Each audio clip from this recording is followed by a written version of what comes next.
The rain fell like bullets against the cracked asphalt, each drop exploding into a tiny burst of water that mixed with the blood dripping from Amara Bennett's trembling hands.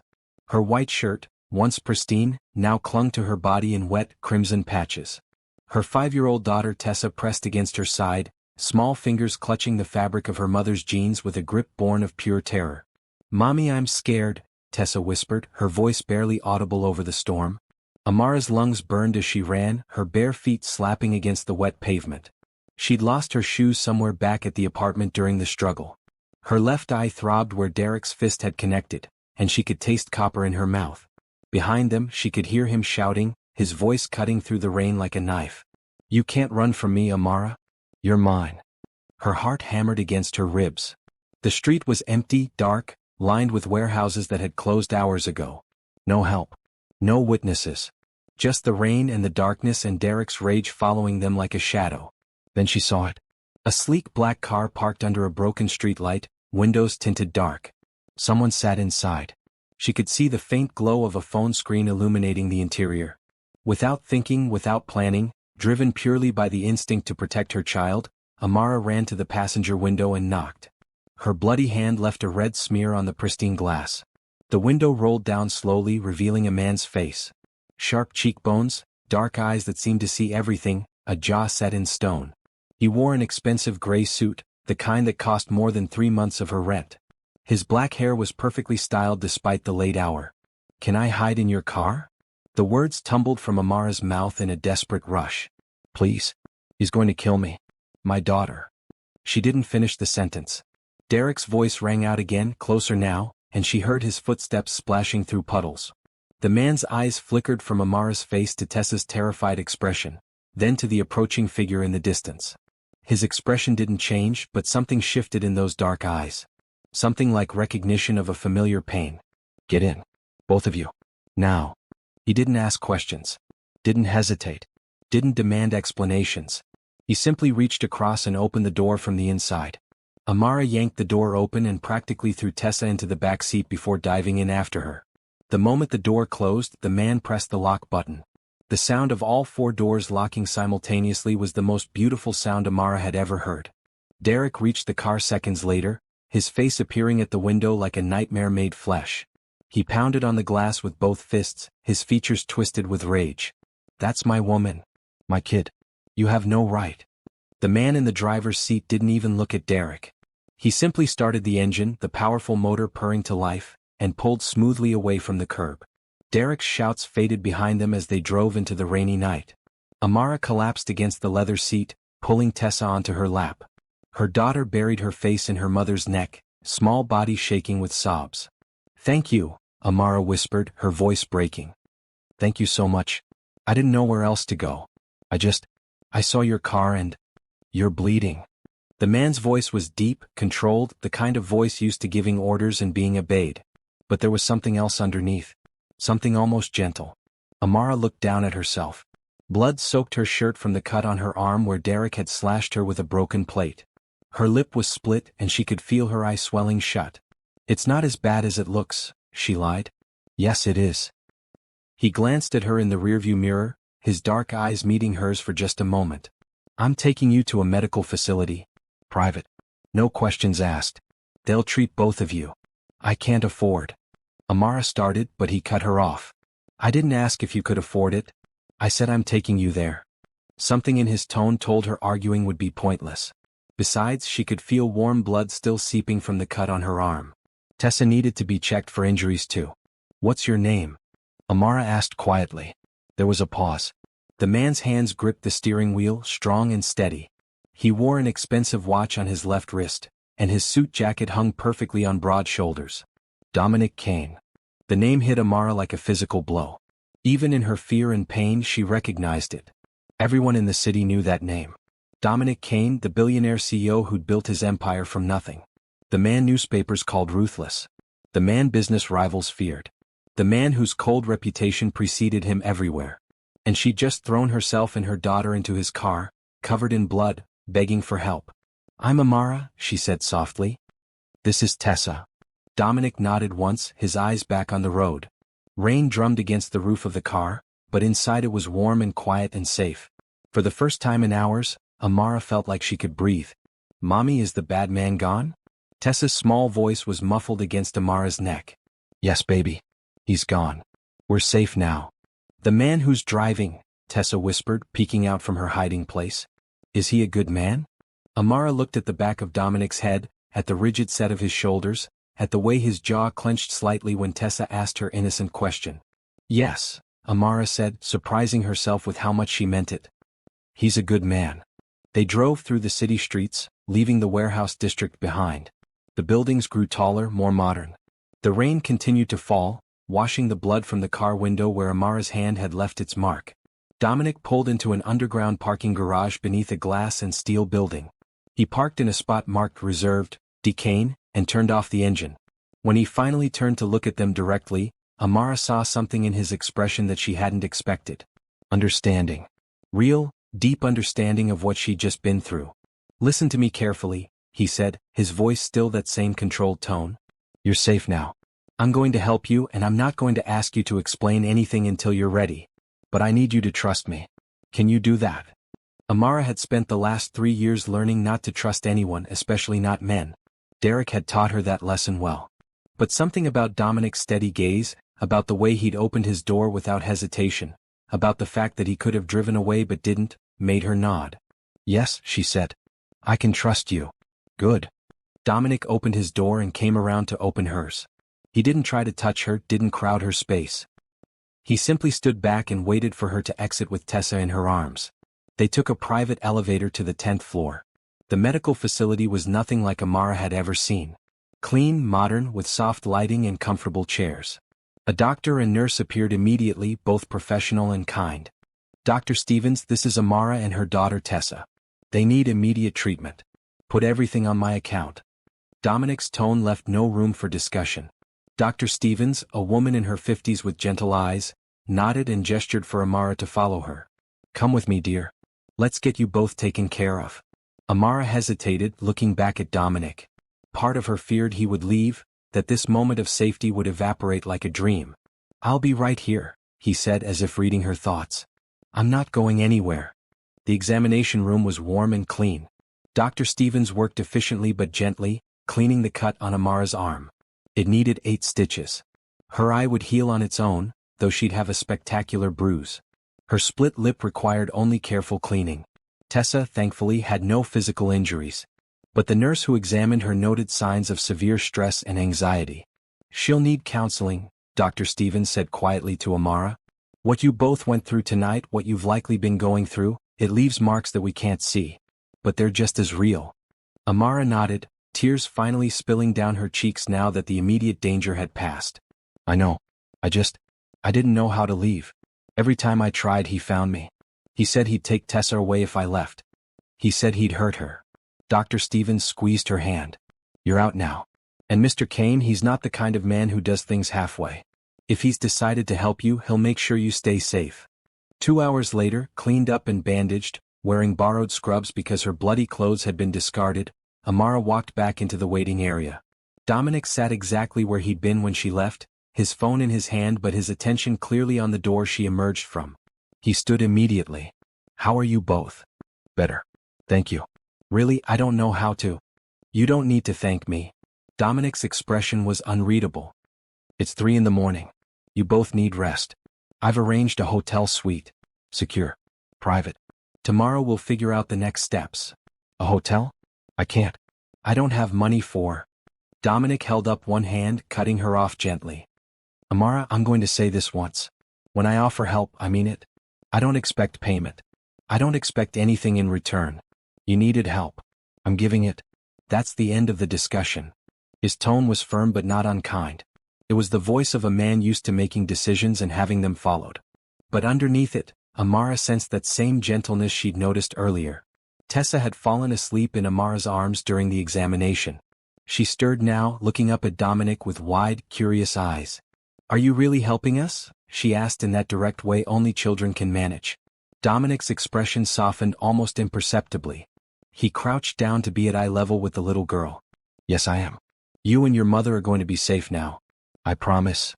Promises are important, Tessa said seriously. You can't break them. I never do, Dominic replied, and Amara believed him. They took Dominic's car to a luxury hotel in the heart of the city.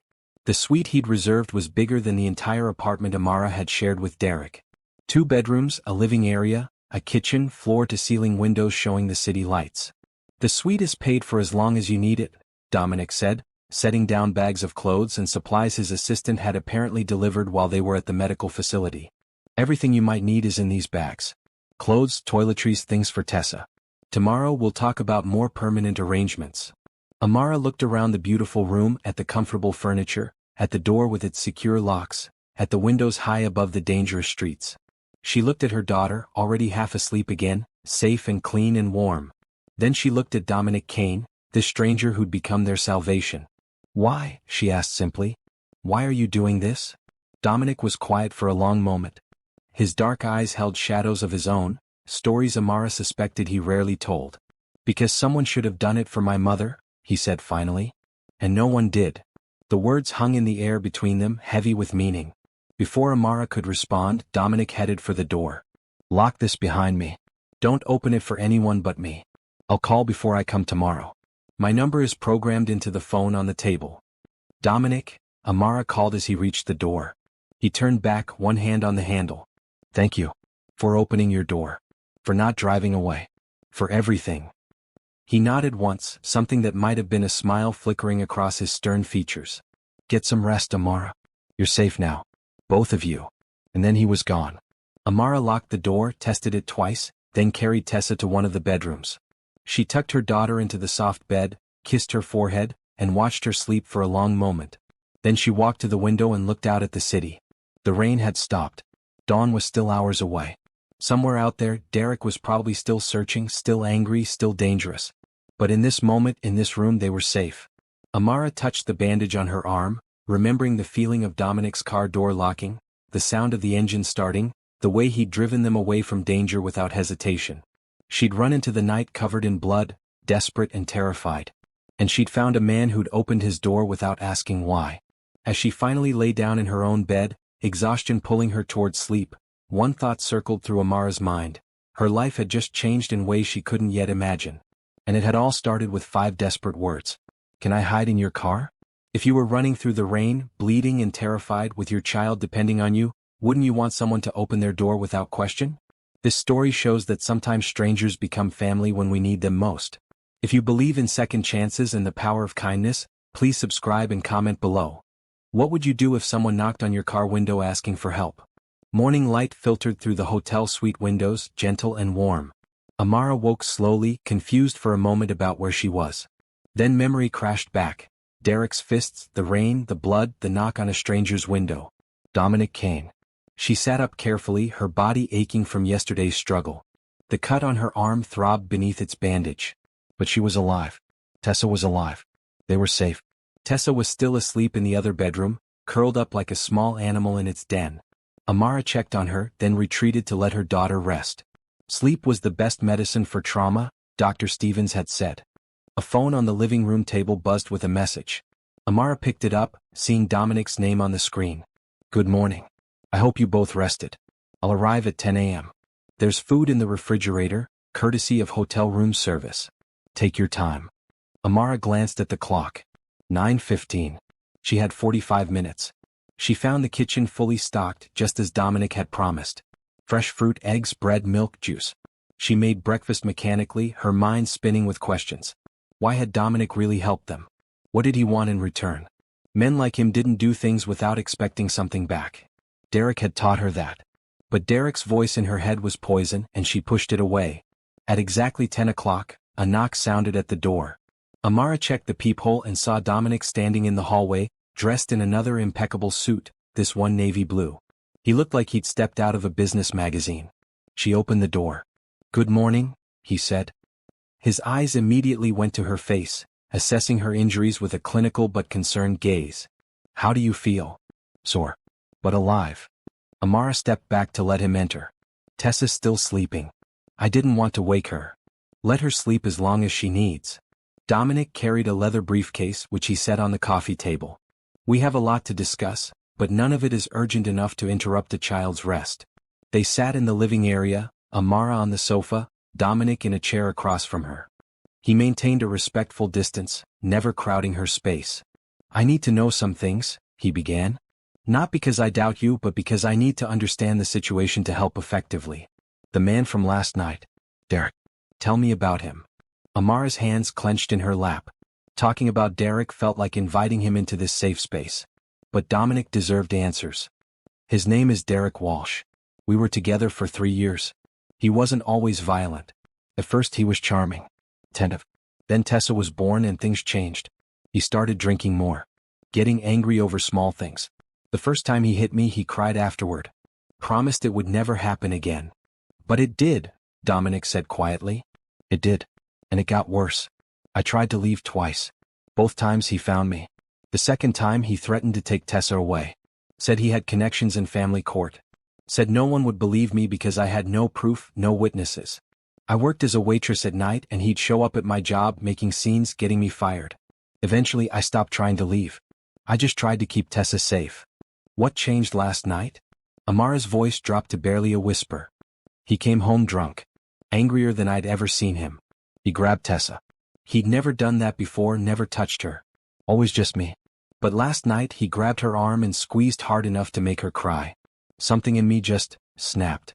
I pushed him away from her. He dropped a plate and it shattered.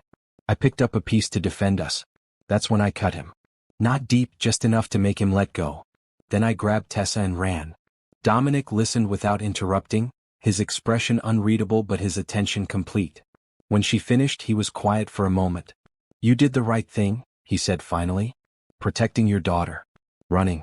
All of it. You survived, and that takes incredible strength. Tears pricked Amara's eyes. No one had ever said that before. Derek had always made her feel weak, stupid, worthless. What happens now? She asked. I can't go back to that apartment. I have no money, no job. Derek took everything. My phone, my documents, my bank card. Everything. Dominic leaned forward slightly. Here's what's going to happen. First, I've already had my legal team begin the process of obtaining a restraining order against Derek Walsh. They'll need your statement, but they can come here to take it. You don't need to go anywhere you don't feel safe. A restraining order won't stop him, Amara said bitterly. He doesn't care about rules. You're right. A piece of paper won't stop him. But it's the legal foundation we need. Second, I'm assigning private security to you and Tessa. Professionals. They'll keep you safe while we deal with the legal matters. I can't afford. Amara. Dominic's voice was firm. I'm going to keep saying this until you believe it. I'm not asking you to pay for anything. I'm offering help. Real help. And I need you to accept it. She wanted to argue. Pride demanded she refuse. But when she thought about Tessa, about keeping her daughter safe, pride seemed foolish. Okay, she said quietly. Thank you. Third, Dominic continued, you need a job.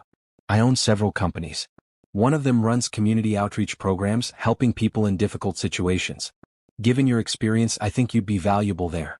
The position comes with a good salary, benefits, and flexible hours so you can care for Tessa. Amara stared at him. You're offering me a job? Just like that. I've learned to recognize strength when I see it. You have it. You survived 3 years of abuse and still managed to protect your daughter. That's the kind of person I want working for my company. What if I'm terrible at it? Amara asked, trying to process everything. For the first time, something that might actually be a smile crossed Dominic's face. Then we'll find you a different position. But I don't think you will be. Why are you doing all this? Amara asked again. Last night you mentioned your mother? Dominic's expression went still. My father was a violent man. He beat my mother regularly. I was too young to stop him. She died when I was 12 and everyone said it was a car accident. But I knew the truth. He'd beaten her so badly the night before that she could barely see straight. The crash was his fault, even if his hands weren't on the wheel. The pain in his voice was old but deep. Amara understood that kind of pain, the kind that never really healed. I'm sorry, she said softly. I built my company, made my fortune, became the man I am today so that I'd never be powerless again. So that when I saw someone who needed help, I'd have the resources to give it. Last night, when you knocked on my window, I saw my mother's face. I saw the chance to do what no one did for her. They sat in silence for a moment, connected by shared understanding of violence's aftermath. I'll take the job, Amara said. And the security. And the restraining order. And I'll work hard to build a life where Tessa and I don't need your help anymore. But right now I do need it. So thank you for giving it. Dominic nodded, respect clear in his expression. That's exactly the attitude that tells me you'll succeed. A small voice came from the bedroom doorway. Mommy? Tessa stood there in her borrowed pajamas, her hair a mess, her eyes still heavy with sleep. She saw Dominic and immediately tensed. Amara held out her arms. Come here, baby. Tessa ran to her mother but kept her eyes on Dominic. Is he taking us away? No, Amara said gently, stroking her daughter's hair. Dominic is helping us. Remember last night? He's the good man who helped us get away from Derek. Tessa studied Dominic with a child's directness. You promised we'd be safe. I did, Dominic said seriously. And I keep my promises. You and your mother are going to stay safe. I'm making sure of it. Do you have a little girl? Tessa asked. No, I don't have any children. Do you want one? Dominic looked surprised by the question, and Amara felt her cheeks heat with embarrassment. Tessa, that's not a polite question. It's fine, Dominic said. His expression had softened again, that same gentleness Amara had glimpsed last night. I never really thought about it before. My work keeps me very busy. But maybe someday. My daddy was mean, Tessa said matter-of-factly. If you were somebody's daddy, would you be mean? The question hung in the air. Amara watched Dominic's face, saw something like pain cross it. No, he said quietly. I would never be mean. I would protect them and keep them safe and make sure they were happy. That's what parents are supposed to do. Tessa seemed satisfied with this answer. Okay. Can I have breakfast? The tension broke. Amara laughed, the sound strange after so much fear. Yes, baby. Let's get you breakfast. Over the next hour, while Tessa ate pancakes and watched cartoons, Dominic laid out the plan. His legal team would arrive that afternoon to take Amara's statement. The restraining order would be filed by end of business. 2 security professionals would be assigned to them starting tomorrow. What about Tessa's school? Amara asked. She was enrolled in kindergarten near our old apartment. We'll transfer her to a better school, Dominic said. There's an excellent one near the neighborhood where I'm arranging permanent housing for you. Permanent housing? Amara's head was spinning. You can't live in a hotel forever. I own a residential building in a safe area. Good schools, parks, family-friendly. There's a vacant apartment. 2 bedrooms, recently renovated. It's yours for as long as you need it. At what rent? Amara asked carefully. Dominic named a figure that was incredibly reasonable, far below market rate. And that's only when you're ready. The first 3 months are free while you get established. Amara opened her mouth to argue, then closed it. This was help. Real help. And she needed to accept it with gratitude, not let pride destroy the chance Tessa had for a better life. Thank you, she said simply. For everything. Dominic stood, gathering his briefcase. I need to go to the office, but I'll check in this evening. The lawyers will be here at 2. Just tell them everything you told me. They're good people. They'll help. He moved toward the door, then paused. Amara, I want you to understand something. What Derek did to you, that's not your fault. None of it.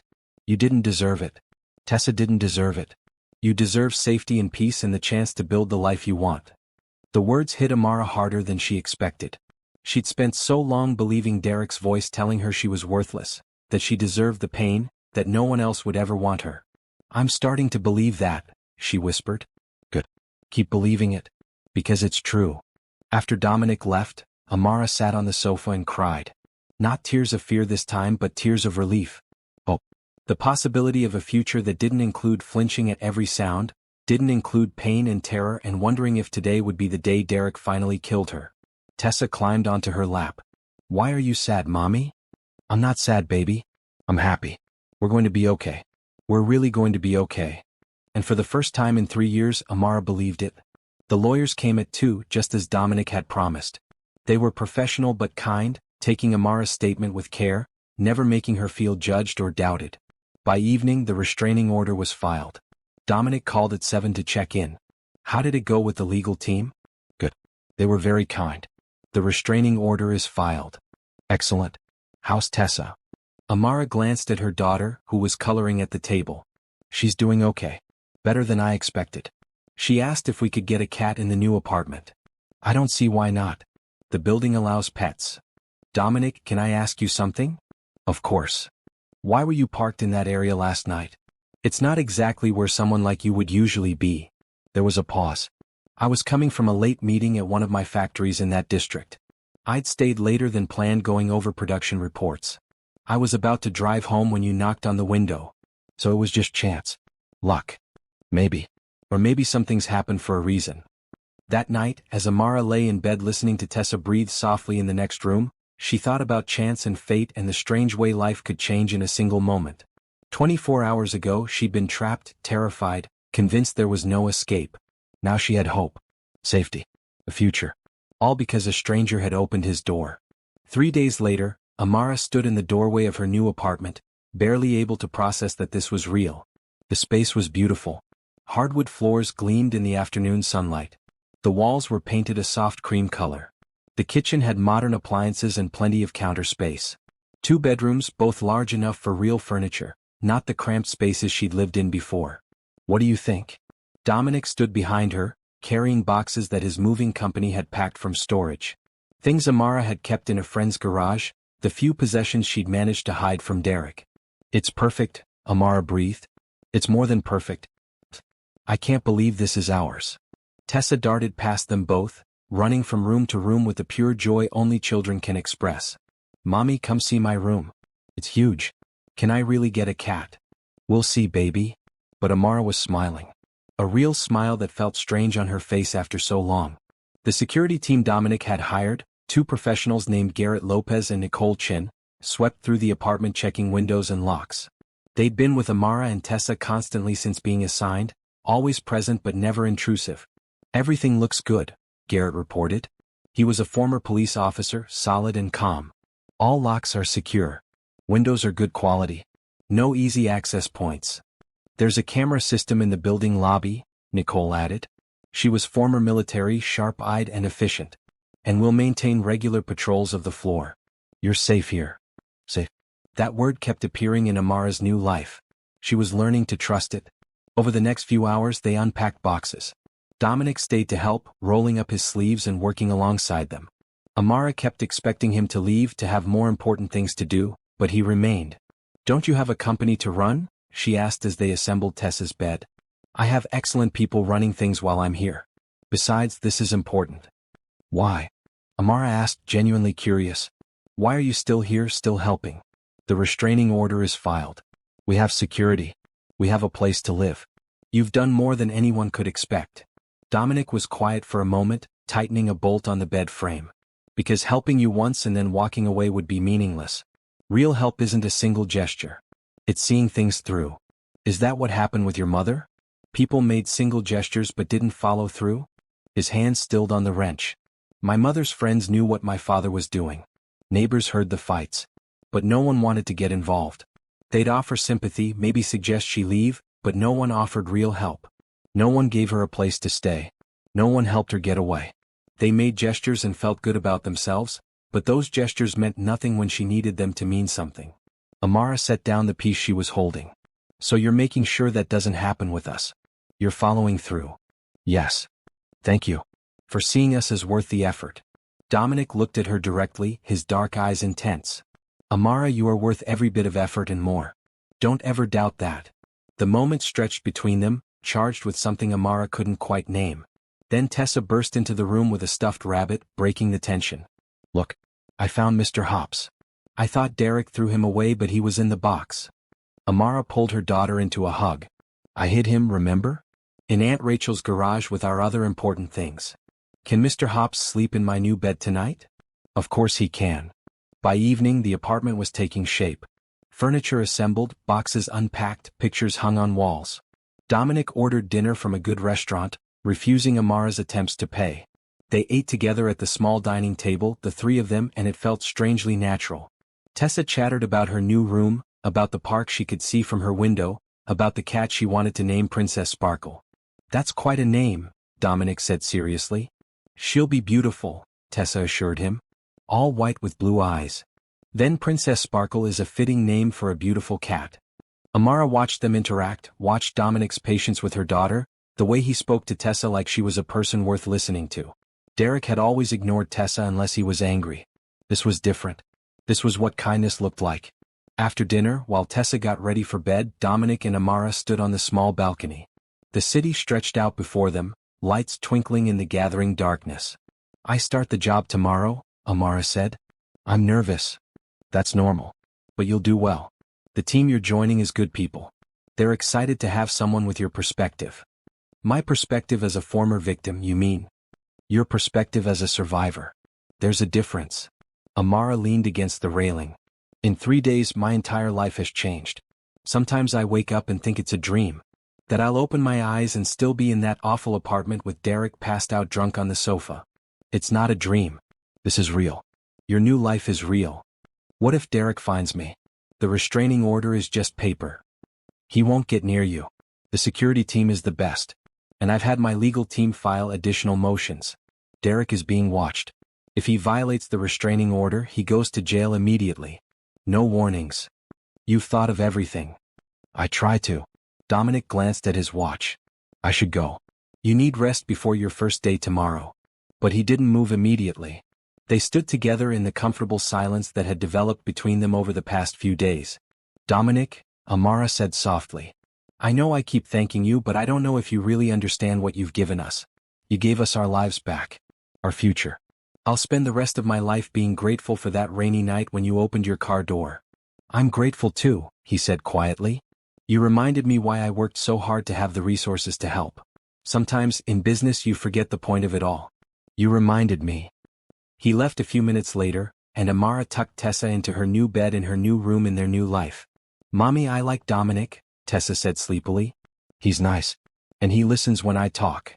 He is nice. We're very lucky he helped us. Do you think he'll come back? Or was he just helping us move in?" Amara thought about that. She'd been wondering the same thing. Now that they were settled, would Dominic fade back into his own life? Would this be where the help ended? "I don't know, baby. But even if we don't see him as much, we'll always remember how kind he was to us." "I hope he comes back," Tessa mumbled, already half asleep. "I want to show him Princess Sparkle when we get her." Amara kissed her daughter's forehead and turned off the light. In her own room she stood at the window looking out at the city. Somewhere out there, Derek was probably furious, probably plotting, probably refusing to accept that she'd escaped. But for the first time Amara wasn't afraid. She was protected. She was safe. She had a chance to build something new. And it had all started because one man had decided that helping meant more than a single gesture. The next morning Amara woke early, nerves dancing in her stomach. Her first day at Kane Industries' Community Outreach Division. She dressed carefully in clothes from the wardrobe Dominic had provided, professional but comfortable. Navy blue pants and a soft green blouse. Nicole drove her to the office building while Garrett stayed with Tessa, who would start at her new school next week. The building was modern glass and steel, impressive without being intimidating. "You'll do great," Nicole said as they pulled up to the entrance.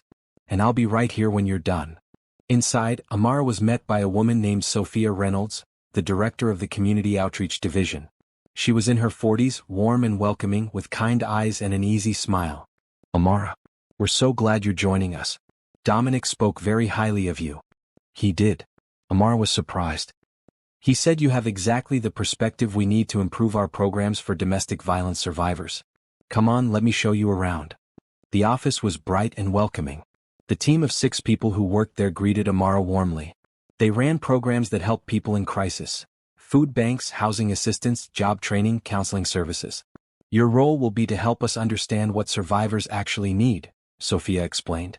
"Too often programs are designed by people who mean well but don't really understand." "You understand." Amara was given a desk, a computer, and a stack of program proposals to review. "Just read through these and make notes on what you think. What's missing? What wouldn't actually help? What would?" As she worked through the proposals, Amara found herself getting engaged. This program needed more flexibility. That one assumed survivors had resources they often didn't have. This other one was excellent but needed better marketing so people knew it existed. At lunch, the team ate together in the break room. They asked about her background, and Amara found herself sharing more than she'd expected. Not the details of the violence but the aftermath. The difficulty of leaving with no resources. The fear of starting over. The challenge of helping Tessa process trauma. "This is exactly what we need," said James Park, who managed the housing assistance program. "Real insight. Thank you for sharing." "Thank you for listening," Amara replied. Her phone buzzed with a text from Dominic. "How's the first day going?" "Really well. Everyone is so kind. I think I'm actually going to be good at this. I knew you would be. That simple confidence in her abilities made Amara smile. Derek had spent years telling her she was stupid, useless, incapable of anything. Dominic's quiet belief in her was like medicine for wounds she'd carried for too long. When Nicole picked her up at 5, Amara was tired but genuinely happy. She'd worked. She'd contributed. She'd felt valued. At home, Tessa had spent the day with Garrett, who turned out to be excellent with children. They'd made cookies and worked on a puzzle. Mommy? Look what we made. Tessa held up a lumpy but enthusiastic cookie in the shape of what might have been a star. It's beautiful, baby. That evening, after Tessa was asleep, Amara's phone rang. Dominic, I wanted to check in. How was your first day really? Really good. The work is interesting. The people are kind. I felt useful. You're useful. How's Tessa adjusting? She's doing well. Garrett was great with her today. She made cookies and didn't have any nightmares last night. That's good. That's real progress. There was a pause. Amara found herself not wanting the conversation to end. Dominic, can I ask you something? Always. How long are you planning to stay involved in our lives? Not that I want you to leave, she added quickly. I'm just trying to understand. To not expect things that might not happen. He was quiet for a moment. Amara, I'm not going anywhere. Not until you're completely stable and safe. And even then, I hope we'll remain friends. You and Tessa, you're not just charity cases I helped once. You're people I care about. The warmth in his voice made something flutter in Amara's chest. A feeling she'd thought Derek had killed. We care about you too, she said softly. Tessa asks about you every day. When you're coming back. What you're doing. Tell her I'm coming by tomorrow evening. I have something to show her. What? It's a surprise. The next evening, Dominic arrived carrying a small pet carrier. Tessa's eyes went wide. Is that what I think it is? Dominic set down the carrier and opened the door. A small white kitten with blue eyes stepped out cautiously, mewing softly. Oh. Tessa dropped to her knees. Princess Sparkle. I figured if you're going to have a cat, you might as well have her now, Dominic said. She's 8 weeks old, fully checked by a vet, and very sweet. Tessa gently picked up the kitten, cradling it like precious treasure. She's perfect. She's exactly what I imagined. Amara looked at Dominic, emotion thick in her throat. You didn't have to do this. I wanted to. Every little girl should have a cat named Princess Sparkle. They spent the evening helping Tessa set up the kitten's things, showing her how to handle the tiny animal gently, laughing as Princess Sparkle explored her new home with fearless kitten curiosity. Later, after Tessa had reluctantly gone to bed with Princess Sparkle curled up beside her, Amara and Dominic sat in the living room. You're good with her, Amara said. With Tessa. You're patient and kind and you actually listen to her. She's a good kid. Smart. Resilient. You've done an amazing job raising her, especially under such difficult circumstances. I tried to shield her from the worst of it. I don't know if I succeeded. You did. She's happy, curious, trusting. That's because of you. They talked for another hour, sharing stories. Dominic told her about building his company from nothing, about the struggles and victories. Amara told him about her dreams before Derek, about wanting to be a social worker, about plans she'd put aside. You could still do that, Dominic said. Go back to school. Finish your degree. Maybe. Someday. Why not sooner? The company has education benefits. We could make it work around your schedule and Tessa's needs. Amara stared at him. You're serious. I don't joke about education. If you want to finish your degree, I'll help make it happen. I need to think about it. Process everything that's already changed. Of course. The offer stands whenever you're ready. When Dominic finally left that night, Amara stood at her door and watched him walk to the elevator. He turned back before stepping inside, gave her a small smile and a nod. And Amara realized something that both thrilled and terrified her. She was starting to develop feelings for Dominic Kane. Real feelings. Not gratitude. Not dependence. Actual genuine feelings. And she had no idea what to do about that. Weeks slipped by in a rhythm that felt almost normal. Amara went to work each day, finding satisfaction in improving outreach programs. Tessa started kindergarten at her new school and made friends quickly. Princess Sparkle grew from a tiny kitten into a slightly less tiny kitten who ruled the apartment with an iron paw. And Dominic remained a constant presence in their lives. He came by twice a week, ostensibly to check on how they were settling in, but he always stayed for dinner. He attended Tessa's first school play, where she was a flower in the class garden production. He fixed a leaky faucet in the bathroom when the building's maintenance crew was backed up with requests. "You don't need to do that," Amara protested, watching him work under the sink. "That's what maintenance is for. Maintenance won't get here until next Tuesday. This needs to be fixed now." His voice was slightly muffled, his expensive shirt getting wet despite the towels he'd laid down. "Besides, I know how to fix a sink. My mother couldn't afford plumbers. I learned young." These glimpses into his past made him more real to Amara. Not just the billionaire CEO, but the boy who'd grown up poor and scared, who'd learned to fix things because there was no money to pay someone else to do it. She found herself looking forward to his visits with an anticipation that had nothing to do with gratitude. At work, Sophia noticed the change in her. "You're glowing lately. Is there someone special?" Amara felt heat rise in her cheeks. "No. I mean, there's someone who's been very kind to me and my daughter. But it's not like that." "What's not like that?" Sophia smiled knowingly. "He's just being helpful. He feels responsible for us." "Honey, men who feel responsible don't show up to kindergarten plays. Men who are interested do that." "He's Dominic Kane," Amara said, as if that explained everything. "And I'm me. A single mother. A survivor of domestic violence. Someone he helped out of pity." "Is that really what you think? That he pities you?" Amara didn't know how to answer that.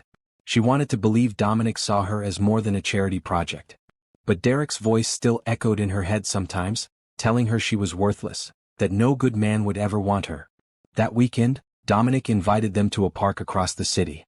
Not the small playground near their apartment, but a huge park with gardens and a lake and walking trails.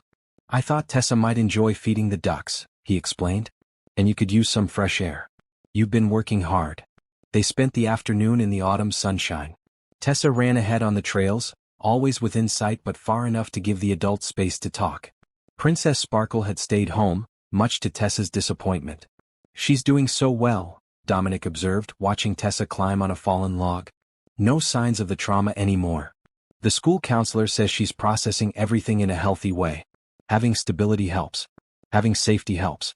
Having you around helps." "Me?" "She sees you as proof that men can be kind. That not all men are like Derek. That's important for her development."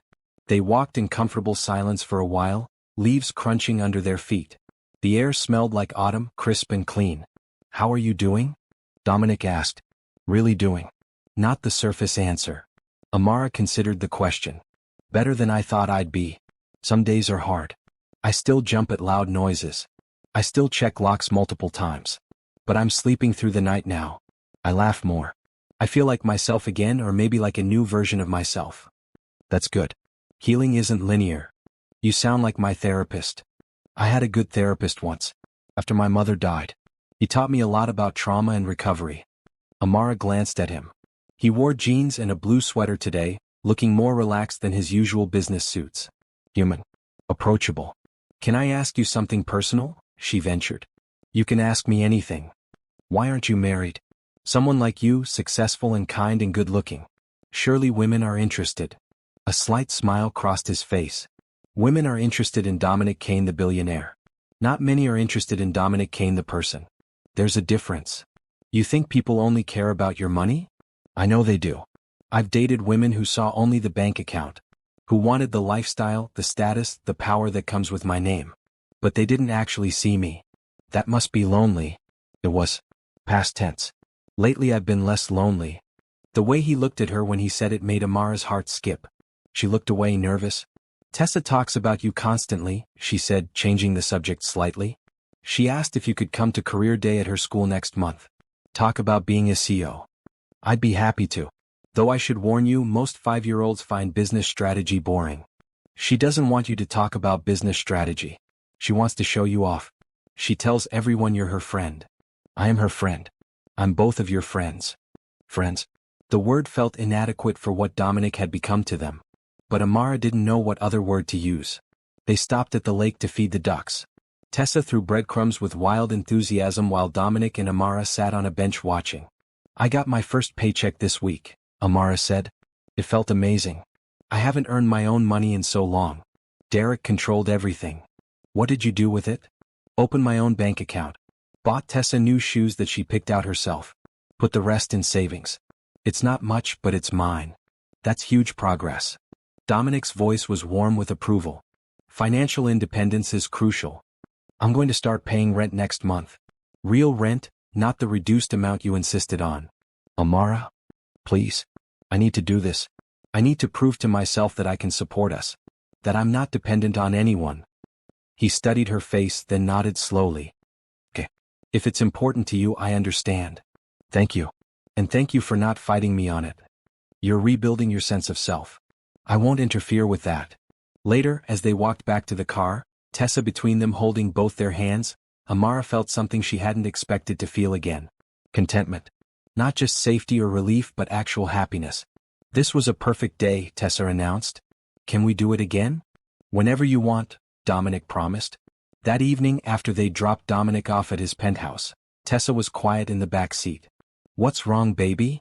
Amara asked. Nothing's wrong. I just wish Dominic could stay with us always. He makes you smile, mommy. You didn't smile before. Amara's throat tightened. Out of the mouths of children came truths adults tried to avoid. Dominic has his own home, his own life. But he'll keep visiting us. But don't you want him to stay? I do. It's complicated, Tessa. Why? How did you explain to a 5-year-old that you were scared? That you'd been hurt so badly you didn't trust yourself to recognize kindness versus manipulation? That you were falling for a man who seemed too good to be true? Because grown-up relationships are complicated, Amara said finally. Tessa seemed satisfied with this non-answer and went back to humming to herself. But the question lingered in Amara's mind. Did she want Dominic to stay? The answer was yes. The problem was admitting it. At work the following week, Amara was developing a new program for survivors transitioning out of shelters when her phone rang. An unknown number. She almost didn't answer. But something made her pick up. Hello. Heavy breathing on the other end. Then a voice she recognized with immediate terror. Did you really think a piece of paper would keep me away from you? Derek. Amara's blood turned to ice. Her hand shook so badly she nearly dropped the phone. You have a restraining order, she managed to say. You can't call me. You can't come near me. I can do whatever I want. You're mine, Amara. You and that brat. I know where you're working. I know where you live. I know everything. If you come near us, you'll go to jail. Will I? Are you sure about that? I have friends, Amara. Friends in useful places. They tell me things. Like where your daughter goes to school. What time she gets out. Who picks her up. Pure terror flooded through Amara. If you touch Tessa, then maybe you should come back where you belong. Leave that fancy life your rich boyfriend set up for you. Come home. Beg me to take you back. Maybe then I'll forget about the little brat. The line went dead. Amara sat frozen, the phone still pressed to her ear. Her mind raced. He knew where they lived. Where Tessa went to school. He was watching them. With shaking hands she called Dominic. He answered on the first ring. Amara? What's wrong? Derek called. He knows where we are. He's threatening Tessa. He said. Her voice broke. He said he knows her school schedule. Stay where you are. I'm coming to get you. Don't leave the building. 20 minutes later, Dominic strode into the office, his expression thunderous. Sophia took one look at him and immediately understood something serious had happened. Take the rest of the day, she told Amara. Take tomorrow too if you need it. In Dominic's car, Amara's hands wouldn't stop shaking. He's going to hurt her. He's going to take her or hurt her to punish me. No, he's not. Dominic's voice was steel. Listen to me. I'm pulling Tessa out of school right now. Garrett is already there. He'll stay with her until we arrive. Then we're upgrading your security. More personnel. Better equipment. And my legal team is going to have Derek arrested for violating the restraining order. He said he has friends in useful places. He doesn't have friends like mine. Trust me. They picked up Tessa from school. She was confused by the sudden disruption but excited to leave early. Garrett had kept her calm, making it seem like a surprise treat rather than an emergency. That night, Dominic stayed at their apartment. He made dinner while Amara tried to calm her racing heart. New security measures were implemented immediately. Cameras at every entrance. A panic button system. Additional patrols. You're safe, Dominic kept saying. Both of you are safe. But Amara couldn't shake the fear. Derek had found them. He was watching. And he'd made it clear he wasn't done with her. After Tessa was asleep, Amara sat on the sofa, arms wrapped around herself. Dominic sat beside her, careful to maintain distance but close enough that she could feel his presence. I thought I was free, she whispered. I thought it was over. It will be. Derek made a mistake by calling you. That was a direct violation of the restraining order. My lawyers are already working with the police. He will be arrested. And then what? He gets out on bail. He comes after us anyway. The system doesn't protect women like me. It never has. The system might not, but I will. Amara, look at me. She turned to face him. His dark eyes were intense, determined. I will not let him hurt you or Tessa. I promise you. Whatever it takes. You can't promise that. You can't control everything. Watch me. His voice was absolute certainty. I have resources most people don't. I have connections most people don't. And I have motivation that makes me very, very effective. Derek Walsh is about to discover what happens when someone threatens people I care about. People I care about. The words hung in the air between them. Why do you care so much? Amara asked. Really? It's been weeks. You've done more than anyone could expect. You could walk away anytime. Dominic was quiet for a long moment. When he spoke, his voice was softer. Because somewhere along the way this stopped being about helping a stranger. It became about protecting someone important to me. Both of you. You're not a charity case, Amara. You're someone I admire. Someone I respect. He paused. Someone I care about deeply. Amara's heart pounded. Dominic. You don't have to say anything. I know the timing is terrible. You're dealing with Derek's threats and your own healing. But I wanted you to know. You matter to me. Both of you matter to me. Without thinking, Amara reached out and took his hand. His fingers closed around hers, warm and strong. You matter to us too, she said quietly. More than you know. They sat like that for a while, hands linked, both understanding that something had shifted between them. Something deeper than gratitude or responsibility. Something that felt remarkably like the beginning of love. Derek Walsh was arrested at 4 a.m. 2 days later. Dominic's lawyers had worked with the police to document the phone call, trace it, and build an airtight case for violating the restraining order and making terroristic threats. Amara got the call at 6 a.m. Relief flooded through her so powerfully her knees went weak. He's in custody? She asked Dominic, who'd called personally to tell her. Yes. I bail this time. He won't get out easily. And my legal team is already working on additional charges based on your original statement. Assault, battery, harassment. Everything. So we're safe. You're safer. But I'm not reducing security yet. Not until he's actually convicted and serving time. Amara agreed without argument. She'd learned that Dominic's caution came from genuine care, not overprotectiveness. At work that day she felt lighter. The fear that had been pressing on her chest since Derek's call had eased. Not gone completely but manageable. You look better, Sophia observed at lunch. I feel better. The threat is being handled. By your friend Dominic? Sophia smiled knowingly. Yes, by Dominic. You know the whole office knows who he is, right? The CEO who personally helps domestic violence survivors. He's become something of a legend here. Amara blinked. What do you mean? He funds our entire division out of his personal fortune, not company profits. He reviews every program personally. He's turned down dozens of more profitable ventures to focus on community outreach. The man genuinely cares.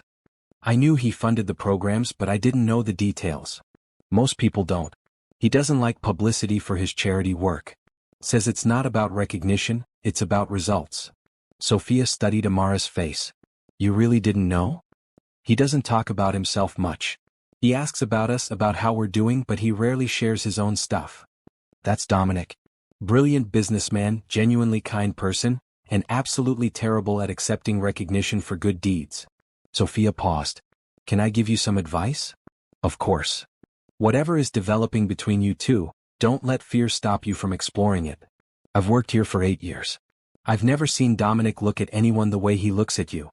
He's just being kind. Honey, kind is writing a check. What he's doing for you goes way beyond kind. That man is falling in love with you if he hasn't already fallen. The words echoed in Amara's head for the rest of the day. Was it possible? Could Dominic actually have real feelings for her? That evening he came by as usual. Tessa had made him a drawing at school, a picture of the three of them at the park with Princess Sparkle, despite the fact that the kitten had stayed home that day. This is beautiful, Dominic said seriously, examining the crayon drawing. I'm going to frame this and put it in my office. Really? Tessa bounced excitedly. On your desk where everyone can see? Right on my desk. After Tessa went to bed, Dominic and Amara sat on the balcony. The night air was cool but not cold, pleasant for October. "Can I tell you something?" Amara asked. "Always. I talked to Sophia today. She told me about how you fund the community outreach division personally, about how you've built the programs over years. You never mentioned any of that." Dominic shrugged. "It's not relevant." "It is to me. I thought you were just a businessman who decided to help us. I didn't realize this has been your life's work. Helping people like me. People like you are why I do what I do. My mother died because no one with resources helped her. I swore that when I had resources I'd help. It's that simple." "It's not simple at all. It's extraordinary." He looked uncomfortable with the praise. "I just do what I can." "Dominic, look at me." Amara waited until his eyes met hers. "You saved our lives. Not just physically, not just by getting us away from Derek. You saved us by giving us hope. By showing Tessa that men can be kind. By showing me that I deserve safety and respect. That's not nothing. That's everything." His expression softened. "You would have found your way eventually. You're strong, Amara. You survived 3 years of hell and still protected your daughter. Still kept your kindness. That's extraordinary." "I don't feel extraordinary. I feel broken most days. Broken things can heal. And sometimes they're stronger in the places that broke." They sat quietly for a moment. Then Dominic spoke again, his voice lower. "I need to tell you something. About my past. About why this matters so much to me. You don't have to. I want to." He took a breath. "My father was a drunk. Mean when he was sober, worse when he wasn't. He beat my mother regularly. I was 8 the first time I tried to stop him. He broke my arm for interfering. Told me if I ever tried again, he'd break my mother's arm instead." Amara's hand went to her mouth. "Dominic. I learned to be invisible. To stay out of his way. I hated myself for it, for being too small and weak to protect her. The night she died I wasn't home. I was at a friend's house for a sleepover. My father beat her so badly she could barely see. Then she got in the car to drive to the hospital. She crashed. The police said it was an accident. But I knew the truth." "That wasn't your fault," Amara said fiercely. "You were a child. I know that now. Took years of therapy to accept it. But it's why I react the way I do when I see someone in danger. Why I opened my car door without hesitation when you knocked. Why I can't walk away from situations where someone needs help. Because I remember being helpless. I remember what it feels like." Amara reached across the space between them and took his hand. "Your mother would be proud of you. Of what you built. Of who you are." "I hope so." He squeezed her hand gently. "And I hope you understand why I'm so protective of you and Tessa. It's not about control. It's about making sure what happened to my mother never happens to anyone else I care about." "I understand. And I'm grateful for it." They stayed like that, hands linked under the night sky. Something had shifted again between them, deepened. Understanding built on shared trauma, connection forged through mutual vulnerability. "Dominic," Amara said quietly. "Sophia said something today. She said she thinks you might have feelings for me. Real feelings. Not just concern or responsibility." His thumb traced circles on the back of her hand. "Would that be a problem if I did?" Amara's heart raced. "I don't know. I'm scared. Derek broke something in me. I don't trust my own judgment about men anymore. What if I'm just grateful? What if I'm confusing gratitude with something else?" "That's a valid concern." Dominic's voice was gentle. "Can I tell you what I think?" "Please." "I think you're one of the strongest people I've ever met. I think you're intelligent and kind and funny and beautiful. I think you're an amazing mother. I think when you walk into a room, I notice. When you smile, I feel it. When you're scared, I want to fix it. When you're happy, I want to be part of that happiness." He paused. "That's not gratitude on my end. That's not responsibility. That's real feelings." Amara's breath caught. "I don't know if I can do this. If I can trust this. If I can trust myself." "Then don't decide now. Take your time. You'll figure out who you are without Derek's voice in your head. I'm not going anywhere. Whatever you need, whatever timeline works for you, I'll wait. What if I can never get there? What if Derek damaged me too badly? Then we'll still be friends. I'll still be in your life, still be in Tessa's life, still help however I can. My feelings for you don't come with conditions or ultimatums. They just are." Tears slipped down Amara's cheeks. "How are you real? How can someone like you actually exist?" "I'm just a man who knows what he wants and is willing to wait for it."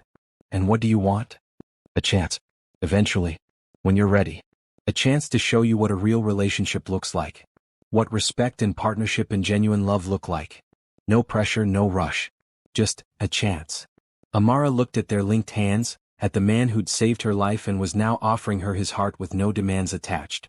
I'd like that, she whispered. Eventually. When I'm ready. I'd like that chance. Dominic smiled, the first truly bright smile she'd seen from him. Then that's enough for now. They stayed on the balcony talking until late, sharing more stories, learning more about each other. Dominic told her about building his first company, about the failures and successes. Amara told him about her childhood, about the dreams she'd had before Derek, about the person she wanted to become. When Dominic finally left that night, he paused at the door. Thank you, he said. For what? For letting me in. For trusting me enough to consider a future. For being brave enough to hope again. After he left, Amara stood at the window watching the city lights. Her phone buzzed with a text from him. Sleep well. You're safe. You're valued. And you're stronger than you know. She fell asleep with a smile on her face, Princess Sparkle curled up beside her, and hope blooming in her chest like a flower after winter. Have you ever had someone believe in you when you'd stopped believing in yourself? That's what real love does. It sees your worth even when you can't. If this story is touching your heart, subscribe and tell us in the comments. Who is the person who helped you believe in yourself again? 3 months passed. Derek remained in jail, his trial date set for January. The evidence against him was overwhelming. Dominic's legal team had been thorough, documenting everything, finding witnesses Amara hadn't known existed. Her old neighbors who'd heard the fights. Her former co-workers who'd seen the bruises. Even hospital records from times she'd sought treatment. He's going away for a long time, Dominic's head attorney told her. 5 years minimum, possibly 10 with all the charges. 5 years. It seemed like both forever and not long enough. But with the immediate threat contained, Amara found space to actually live rather than just survive. She'd been promoted at work, now managing several programs instead of just contributing to them. She'd enrolled in online classes to finish her degree. Tessa thrived in school, her teacher calling her bright and engaged. And her relationship with Dominic continued to deepen in small, careful ways. He still came to dinner twice a week, but now they lingered after Tessa went to bed, talking for hours about everything and nothing. They went to museums with Tessa on weekends. He taught Tessa to play chess, claiming it built strategic thinking. He fixed things around the apartment without being asked. And slowly, carefully, Amara's heart opened to the possibility that this could be real. I think I'm falling in love with him, she admitted to her therapist one session. And it terrifies me. Why does it terrify you? Dr. Warren asked gently. Because what if I'm wrong? What if I'm just transferring my need for safety onto romantic feelings? What if he realizes I'm too damaged and leaves? What if he's too good to be true? Those are all understandable fears. But let me ask you something. When you think about Dominic, what do you feel? Amara thought about it. Safe. But also excited. Happy when he texts. Disappointed when he has to cancel plans. I think about him when he's not around. I notice things I want to tell him about. When something good happens, he's the first person I want to share it with. And when Derek used to come home, what did you feel? Fear. Anxiety. Dread. I'd listen for his footsteps and try to predict his mood. I'd scan for danger signs. My body was always tense. Do you see the difference? Yes, Amara whispered. With Derek, I was surviving. With Dominic, I'm living. That's growth, Amara. That's healing. Your body and mind are learning to tell the difference between danger and safety. Between control and partnership. That's huge progress. One Friday evening, Dominic invited them to his penthouse for the first time. Amara had been curious about where he lived but had never asked. The space took her breath away. Floor-to-ceiling windows showing the entire city. Modern furniture that managed to be both expensive and comfortable. Art on the walls. But what caught Amara's attention were the personal touches. Photos of people who were clearly his employees at various company events. Books, lots of books on every surface. And on his desk, exactly as he'd promised, Tessa's crayon drawing in an expensive frame.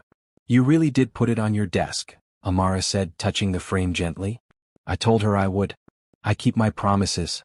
Tessa ran around exploring, exclaiming over everything. Dominic had made sure there were things for her to do, games and puzzles set out, snacks she liked in the kitchen. You planned for her, Amara observed. Of course. She's important to me. They ordered pizza and ate on the balcony, which was even bigger than Amara's. The view was spectacular, the whole city spread out below them like a carpet of lights. After dinner, Tessa fell asleep on Dominic's sofa, worn out from exploring. He carried her gently to his guest room and covered her with a soft blanket. "She trusts you completely," Amara said, watching from the doorway.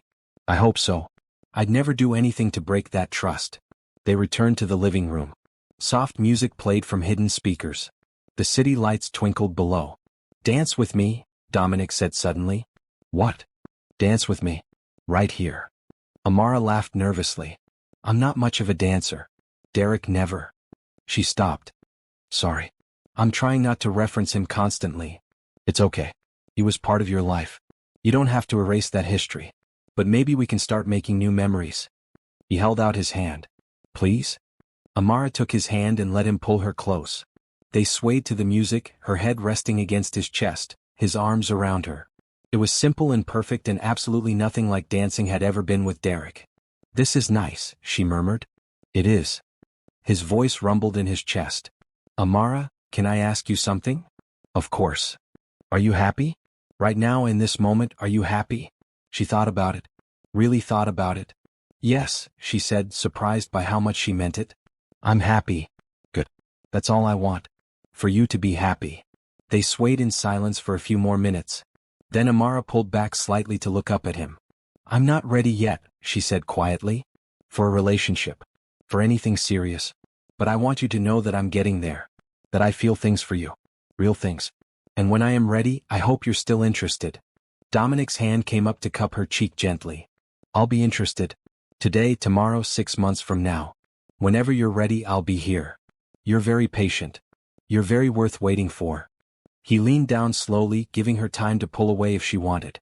But she didn't want to. His lips touched hers softly, gently, asking rather than demanding. The kiss was tender and careful and made Amara's heart race in the best possible way. When they pulled apart, both were smiling. "Was that okay?" Dominic asked.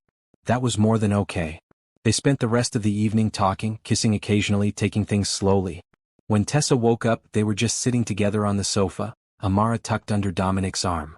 "Are you boyfriend and girlfriend now?" Tessa asked with a child's directness. Amara and Dominic looked at each other. "We're figuring that out," Amara said. "Is that okay with you?"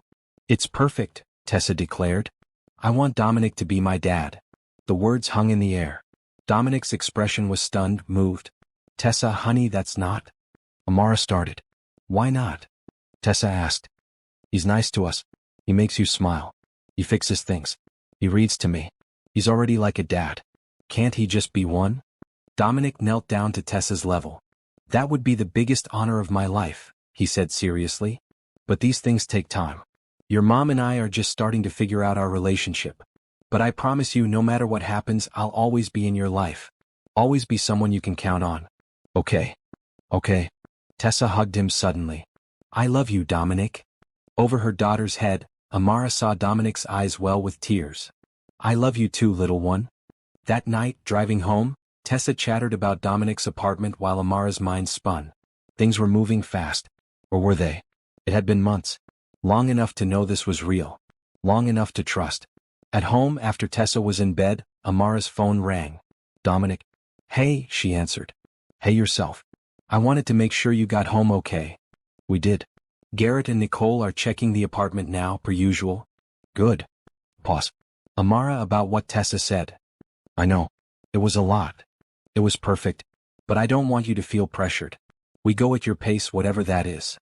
What if my pace is faster than I expected? What if I'm more ready than I thought?" She could hear the smile in his voice. "Then we adjust. Together." "Together," Amara repeated. "I like the sound of that." "So do I." They talked for another hour before finally saying goodnight. Amara lay in bed staring at the ceiling, Princess Sparkle purring beside her. 3 months ago, she'd been running through the rain, covered in blood, terrified and desperate. Now she was falling in love with a good man, building a career, raising a happy daughter, and allowing herself to hope for a real future. It felt like a miracle. It felt like everything. The next weeks were a blur of happiness. Amara and Dominic were officially together, though they took things slowly for Tessa's sake. No sleepovers, no rushing. Just building something solid and real. Dominic met Amara's best friend Rachel, who pulled him aside and said, "If you hurt her, I will personally destroy you, billionaire or not." "I won't hurt her," Dominic promised. I'd rather die. Good answer. They celebrated Thanksgiving together, Dominic cooking an elaborate meal in Amara's apartment because she said it felt more like home than his penthouse. Tessa helped with the cooking, and Princess Sparkle tried to steal turkey from the counter. It was chaotic and perfect and exactly what family was supposed to feel like. I'm grateful for you, Amara told Dominic that night after Tessa was asleep. For everything you've given us. I'm grateful for you, he replied. For letting me be part of your lives. For trusting me. For taking a chance on happiness. It's scary sometimes. Being this happy. I keep waiting for something to go wrong. Nothing's going to go wrong. We're going to keep building this together. Keep moving forward. And they did. The call came on a Tuesday morning in December. Amara was at work reviewing grant applications when her phone rang. The police. Miss Bennett? This is Detective Morrison. I need to inform you that Derek Walsh posted bail this morning. The world seemed to tilt. What? Oh. The bail was set high. Someone posted it for him. We're not sure who yet. But I wanted you to know immediately. He's out, and while he's still under strict orders to stay away from you, we both know those orders don't always work. Amara's hands shook. Thank you for telling me. She hung up and immediately called Dominic. He answered on the first ring. Derek's out. Someone posted his bail. I'm on my way. Don't leave the building. I'm calling security now. Within an hour, Dominic was there, along with additional security personnel. The calm, happy bubble they'd been living in had burst. We're increasing protection immediately, Dominic said. Garrett and Nicole will have backup. There will be someone on Tessa at all times. And I'm hiring a private investigator to find out who posted Derek's bail and why. This doesn't make sense, Amara said, pacing Sophia's office where they'd gathered. Derek doesn't have friends with that kind of money. His family cut him off years ago. Then someone else is involved. Someone with resources and interest in keeping Derek out of jail. The next 3 days were tense. Derek didn't show up, didn't call, didn't make any moves. But knowing he was out there free was almost worse than the direct threat. Dominic barely left Amara's side. He worked from her apartment, attended Tessa's school pickup, stayed late into the night. You don't have to do this, Amara said. You have a company to run. My company runs fine without me. You and Tessa need me more right now. On Friday evening, Dominic's private investigator called with information. They gathered in the living room, Tessa safely asleep, to hear what he'd found. The bail was posted by a man named Marcus Sterling, the investigator reported.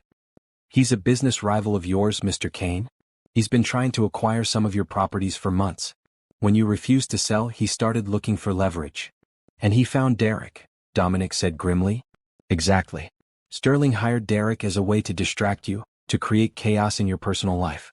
He figured if you were dealing with a threat to Ms. Bennett and her daughter, you'd be too distracted to stop his acquisition attempts. Amara felt sick. So I'm being used as a weapon against you? No, Dominic said firmly. Sterling is using Derek as a weapon against me. You're not responsible for this. But if I wasn't in your life, then Sterling would find another angle. That's what he does. This isn't about you, Amara. This is about him trying to manipulate me. What do we do? Amara asked. Dominic's expression was cold in a way she'd never seen before. This was the ruthless businessman others had warned her about, the man who'd built an empire through sheer will and intelligence. We fight back. My legal team is already building a case against Sterling for witness tampering and obstruction of justice. And I'm going to make it very clear to Derek Walsh that if he comes near either of you, he'll wish he'd stayed in jail. Over the weekend things happened quickly. Dominic's lawyers filed multiple motions. Derek was brought back in for questioning about Sterling's involvement. Sterling's business dealings were suddenly under intense scrutiny from multiple regulatory agencies. How did you do all this so fast? Amara asked. I told you. I have resources. And when someone threatens people I love, I use every single one of them. People I love. He'd said it so casually, but Amara's heart caught on the words. Did you just say you love me? She asked quietly. Dominic looked at her directly.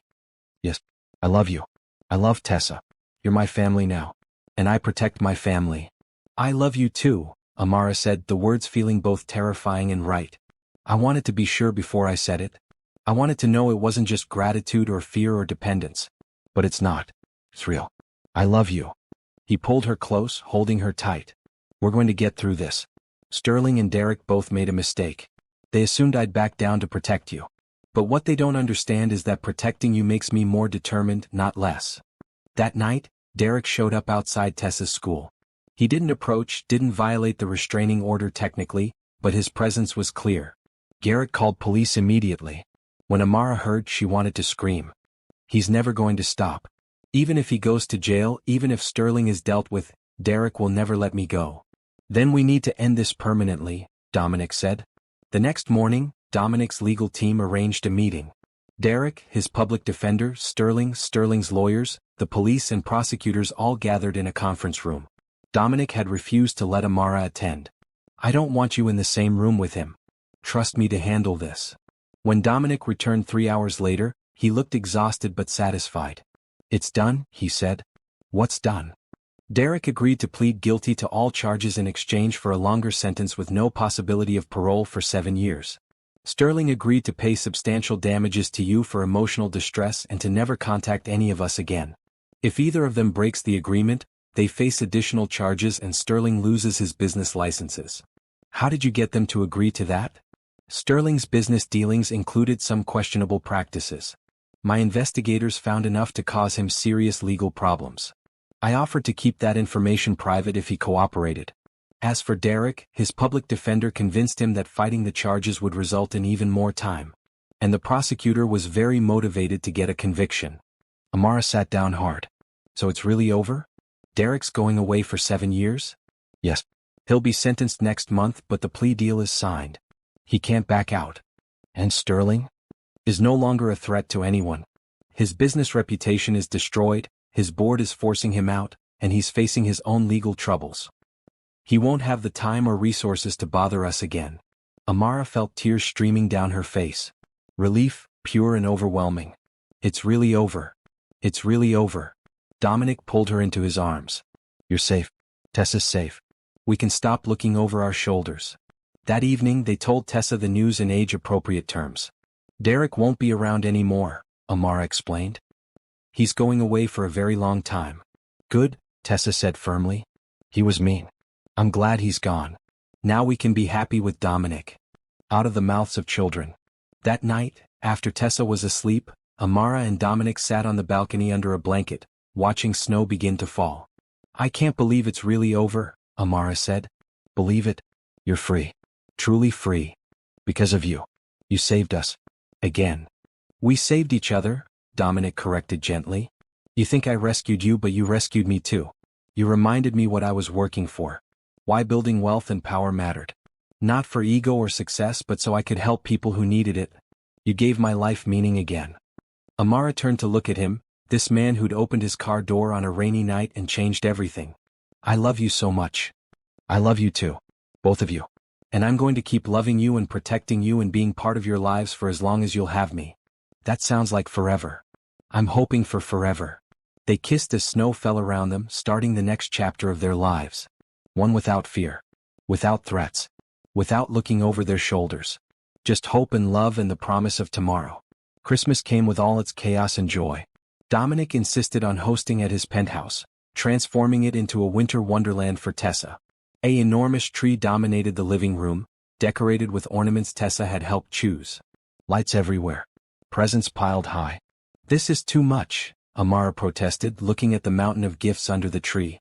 It's exactly enough, Dominic countered. This is Tessa's first Christmas feeling safe. Let me make it magical. And it was magical. Tessa woke up in the guest room of Dominic's penthouse, where they'd stayed Christmas Eve, and ran screaming with joy when she saw the presents. Santa knew I was here, she exclaimed. Santa knows everything, Dominic said seriously. They spent the morning opening gifts. Dolls for Tessa. Art supplies. Books. Clothes. A new tablet for educational games. Dominic had thought of everything. For Amara there was jewelry, modest but beautiful. Nice clothes for work. Books he knew she'd love. And one small box that made her heart stop. Inside was a key. It's to my penthouse, Dominic said quietly while Tessa played with her new toys. I'm not asking you to move in. Not yet. But I want you to have access. To feel like this place is yours too. Both of you. Dominic. I know it's fast, but I also know what I want. I want you here. I want to wake up with you. I want to share breakfast with Tessa. I want this to be our space, not just mine. But only when you're ready. Amara looked around the penthouse, at Tessa playing happily, at Princess Sparkle exploring the new space, at the man who'd given them everything. What if we tried it, she said. Not permanently at first. Maybe a few nights a week. See how it feels. Dominic's face lit up. Really? Really? I think we're ready. I think I'm ready. Are you sure? There's no rush. I'm sure. You're already part of our lives completely. You're already Tessa's father in every way that matters. Why not make it official? Over the next few weeks, they merged their lives more completely. Amara and Tessa spent weekends at the penthouse. Some of their things migrated over. Tessa got her own room decorated exactly how she wanted, all pink and purple with stars on the ceiling. By February, it felt strange to go back to the apartment. One night, over dinner, Tessa asked the question they'd all been thinking. Why do we still have two homes? Can't we just live here all the time? Amara looked at Dominic. He looked back at her, hope clear in his expression. Do you want to live here all the time? Amara asked her daughter. Yes. Don't you? I think I do, Amara said slowly. What do you think, Dominic? I think this place has felt more like home in the last 2 months than it ever did before. I think I love waking up with you here. I think I love seeing Tessa's toys in the living room and Princess Sparkle sleeping on my favorite chair. I think I want this to be permanent. Then let's make it permanent. They moved in officially in March.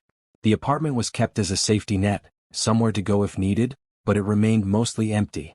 Home was the penthouse now. Home was wherever the three of them were together.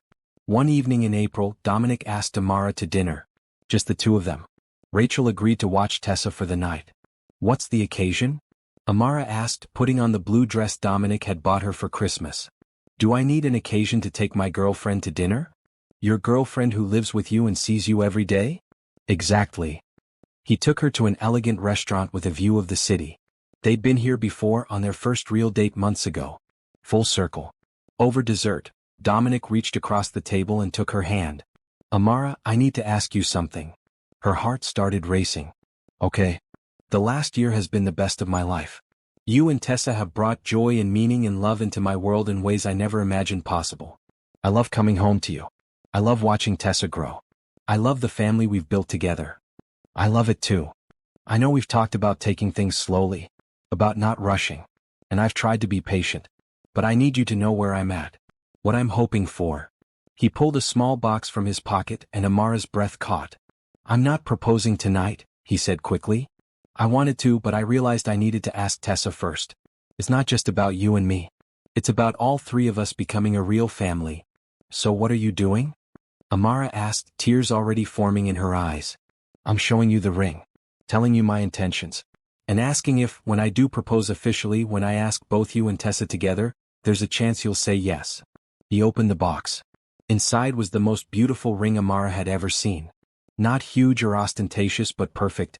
A sapphire surrounded by small diamonds, elegant and timeless. It's beautiful, she whispered. Is that a yes? If I ask, will you say yes? Amara looked at this man who'd saved her life, who'd protected her daughter, who'd shown her what love really meant, who'd been patient and kind and strong, who'd given her back her life and then offered to share his. Yes, she said, tears streaming down her face. When you ask, I'll say yes. 1,000 times yes.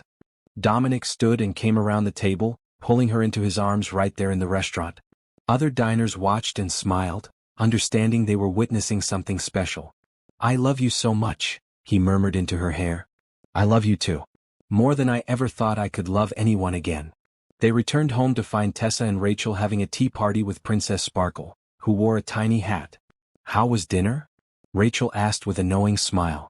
Perfect, Amara said, unable to stop smiling. After Rachel left, Dominic asked Tessa to sit with them. She climbed onto the sofa, sensing something important was happening. Tessa, I need to ask you something very important, Dominic began. You know I love you and your mom very much, right? I know. And we love you. Good. How would you feel if I asked your mom to marry me? If we became a real family officially? Tessa's eyes went wide. Really? You want to marry us? I want to marry your mom and officially adopt you if that's okay with you. I want to be your dad for real. Legally. Forever. Yes. Tessa launched herself at Dominic, hugging him tight. Yes, yes, yes. I want you to be my dad. Dominic held her close, his eyes meeting Amara's over their daughter's head. Their daughter. Because that's what Tessa was becoming. Both of theirs. Then I have something to ask both of you. Dominic set Tessa down and pulled out the ring box again. He got down on one knee, which made Tessa gasp with excitement. Amara Bennett, you walked into my life on the worst night of yours and changed everything. You taught me what real strength looks like. You reminded me why kindness matters. You showed me what love means. Will you marry me? Will you let me spend the rest of my life loving you and Tessa? Will you make this family official? Yes, Amara said, laughing through her tears. Absolutely yes. He slipped the ring onto her finger. Perfect fit. Like everything else about them. And Tessa, he turned to the little girl. Will you let me be your dad? Will you let me adopt you officially and be your father for real? Yes. Tessa threw her arms around his neck. You're the best dad ever. They held each other, the three of them, Princess Sparkle meowing from her perch on the chair as if adding her approval. That night, after Tessa was asleep, Amara and Dominic stood on the balcony looking at the city lights. The ring sparkled on her finger. I never thought I'd be here, Amara said quietly. Never thought I'd survive Derek. Never thought I'd find love again.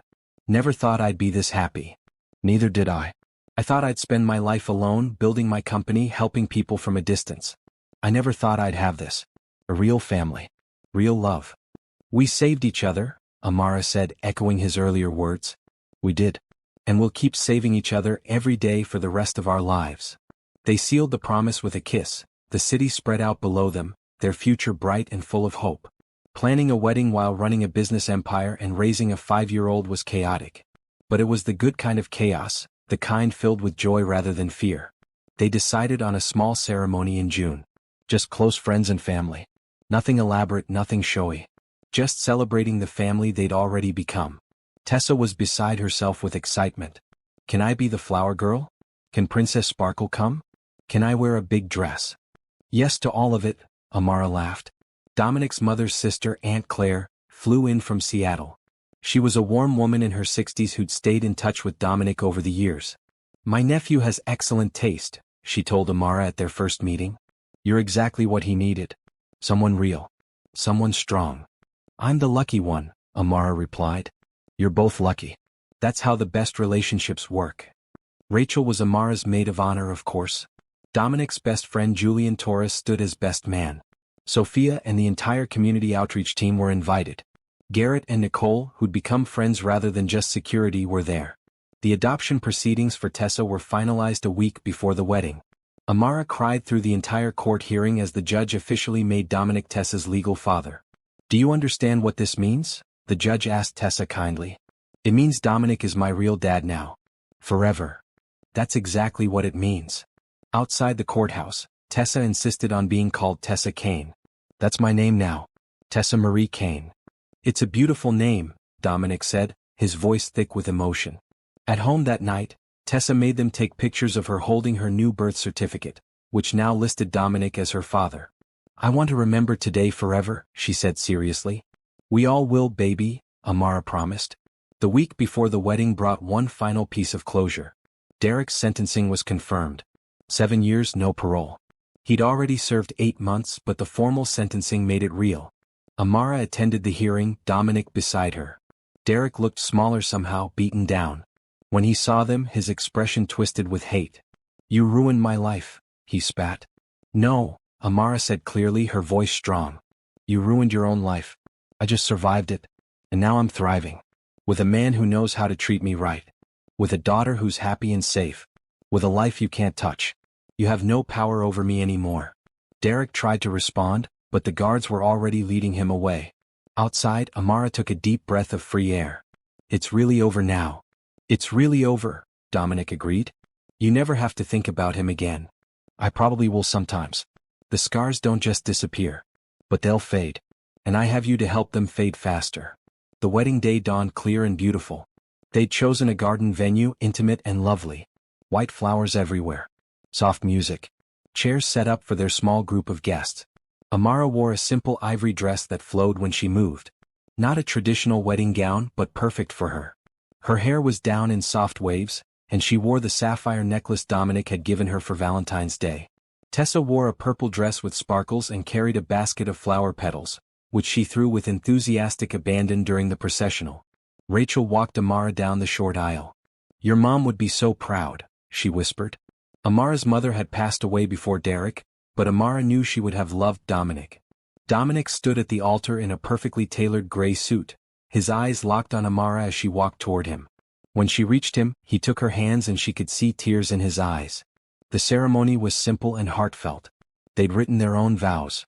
Amara, Dominic began, his voice strong despite the emotion. The night you knocked on my car window, you saved my life just as much as I saved yours. You reminded me what really matters. You taught me that walls I'd built to protect myself were actually keeping me from living. You showed me what real love looks like, and I promise to spend every day of the rest of my life showing you that same love. I promise to protect you and Tessa always. To be your partner in everything. To listen when you need to talk. To hold you when you need comfort. To celebrate your victories and support you through challenges. I love you and I will love you forever. Amara took a shaky breath. Dominic, you gave me back my life.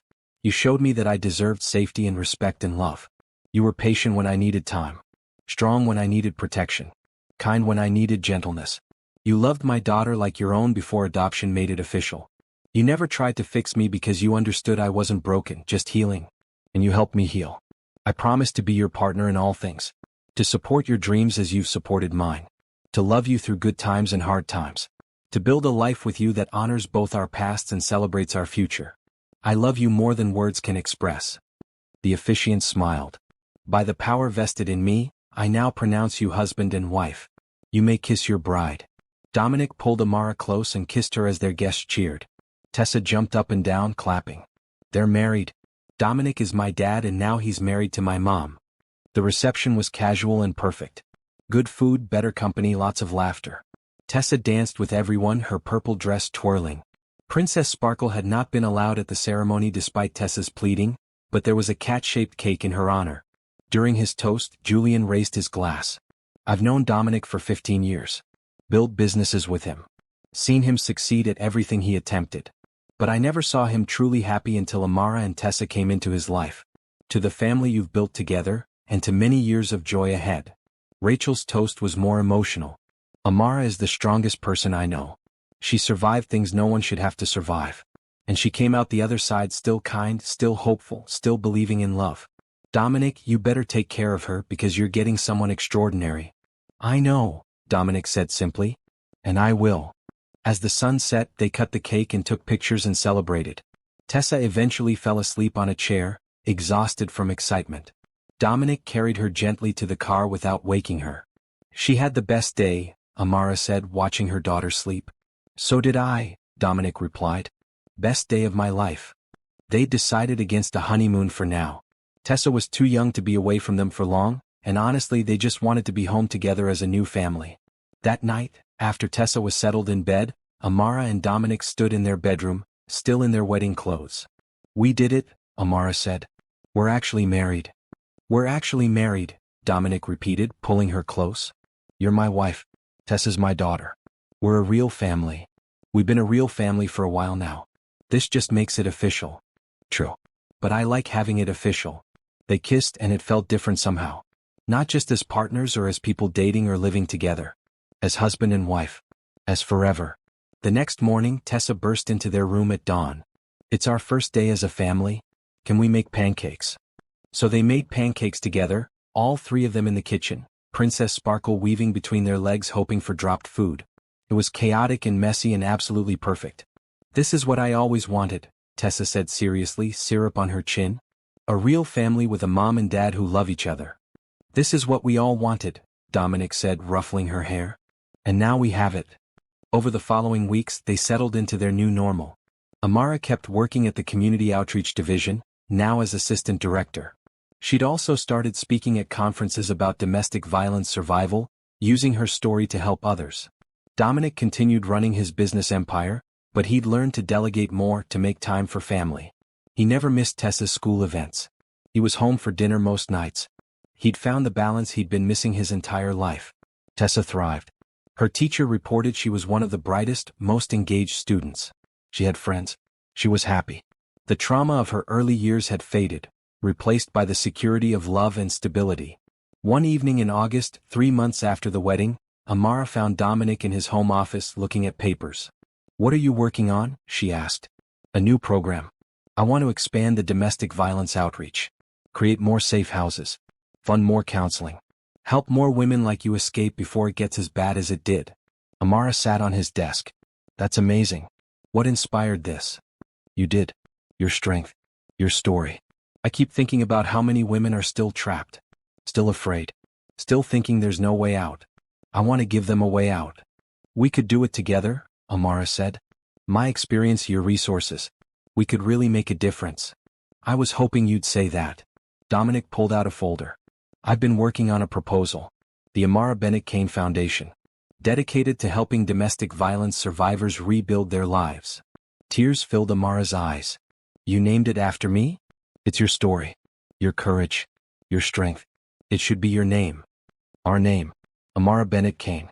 Our family name. They spent the next months building the foundation. It launched in November with substantial funding and ambitious goals.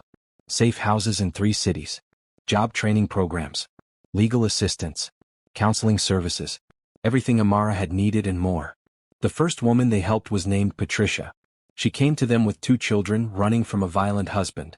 The foundation provided immediate shelter, legal support, job training, and housing assistance. 6 months later, Patricia had her own apartment, a good job, and custody of her children. Her ex-husband was in jail. You saved my life, Patricia told Amara at a follow-up meeting. No, Amara said gently. You saved your own life. You made the decision to leave. We just helped make it possible. That's what Dominic said when he first helped me, she told Dominic later. That I saved myself, he just provided resources. It's true. People save themselves.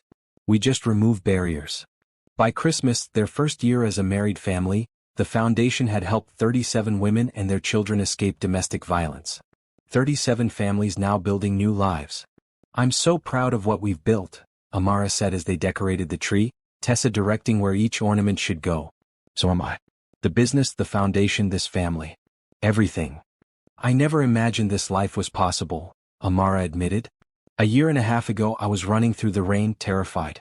Now I'm married to the love of my life, helping other women, raising a happy daughter, and actually happy myself. You deserve all of it. So do you?